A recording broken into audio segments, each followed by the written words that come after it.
Request Shri కాలేరు వెంకటేష్ గారు last. Thank you అధ్యక్ష. గౌరవనీయులు ముఖ్యమంత్రి గారు ప్రవేశపెట్టిన తీర్మానాన్ని బలపరుస్తూ మాగంటి గోపీనాథ్ గారు 1983 నుంచి క్రియాశీల రాజకీయాల్లో ఉండి నేను ఇప్పుడు ఏదైతే రిప్రజెంట్ చేస్తున్నానో అంబర్పేట నియోజకవర్గము ఇంత క్రితము అది హిమాయత్ నగర్గా ఉండేది.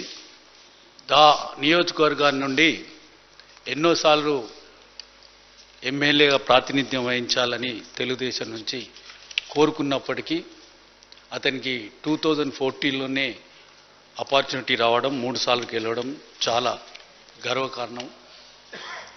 అధ్యక్ష, నాకు మాగంటి గోపీనాథ్ గారితో దాదాపుగా 20 సంవత్సరాల నుంచి పరిచయము. గోపి గారు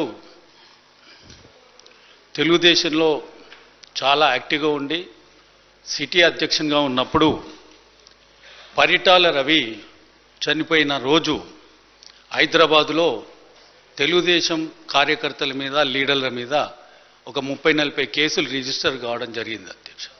ఆ కేసులలో అరెస్ట్ అయినప్పుడు అందులో సీనియర్ లీడర్లు కూడా ఉండడం జరిగింది.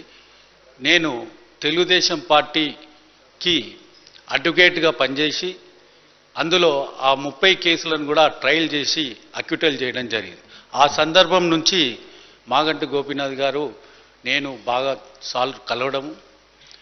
లాస్ట్ టైం నేను ఎమ్మెల్యే గెలిచినప్పుడు అతను చేసే కార్యక్రమాలలో ఎన్నో నేర్చుకున్నాం అధ్యక్ష.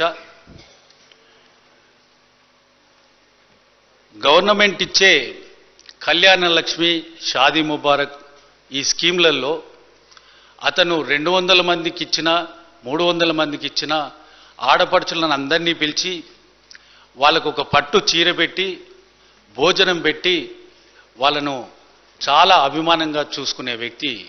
అటువంటి విషయాలు ఎన్నో నేర్చుకున్నాం అధ్యక్ష. ఈ సందర్భంలో మీరు స్పీకర్ గారు ఉన్నారు, ముఖ్యమంత్రి గారు ఉన్నారు, క్యాబినెట్ అంతా ఉన్నారు. మా ఎమ్మెల్యేల అందరి తరఫున నేను ఒకటి విన్నవించుకుంటున్నా అధ్యక్ష. లాస్ట్ 17-18 మంత్స్లోనే మనం 2 ప్రజాప్రతినిధులను, ఎమ్మెల్యేలను కోల్పోయినాం అధ్యక్ష. మాకు అన్ని సౌకర్యాలు మీరు ఇస్తున్నారు అధ్యక్ష. గన్మెన్లను ఇస్తున్నారు, వెహికల్ ఇస్తున్నారు, పిఏని ఇస్తున్నారు, క్వార్టర్స్ ఇస్తున్నారు. కానీ ఒక పటిష్టమైన హెల్త్ ఇన్సూరెన్సు లేదు అధ్యక్ష. ఒక ఎమ్మెల్యే హాస్పిటల్ పోయినప్పుడు ఏ విధంగా హెల్త్ ఇన్సూరెన్స్ను వాడుకోవాలి, ఏ హాస్పిటల్లో పోతే ఎమర్జెన్సీ హెల్త్ ఇన్సూరెన్స్ అనేది ఉంటుంది, అటువంటి ఏవి మా వివరాలు మా ఎమ్మెల్యేలకు తెలియదు అధ్యక్ష. నేను లెజిస్లేటివ్ మినిస్టర్ గారికి విన్నవించుకుంటున్నా, ఒకరోజు అందరి ఎమ్మెల్యేలకు పిలిచి మనకు ఏ హాస్పిటల్స్లో హెల్త్ ఇన్సూరెన్స్ ఉంటుంది, ఏమైతే మనకు దానివల్ల బెనిఫిట్స్ ఉన్నాయి అవన్నీ కూడా చెప్తే, ఈరోజు మాగంటి గోపీనాథ్ గారు చనిపోవడానికి ముఖ్యమైన కారణము అది ఆ జబ్బు అధ్యక్ష. అది ఎవరికైనా కూడా రావచ్చు. మనము 2 ప్రజాప్రతినిధులను కాపాడుకోలేకపోయినాము. ఇప్పటికైనా కూడా ఈ సందర్భంలో నేను విన్నవించుకుంటున్న తమ ద్వారా అందరికీ బలమైన ఇన్సూరెన్స్ ఉండాలని నేను కోరుతున్నాను. మరియు మాగంటి గోపీనాథ్ గారికి వాళ్ళ ఫ్యామిలీకి ప్రగాఢ సానుభూతిని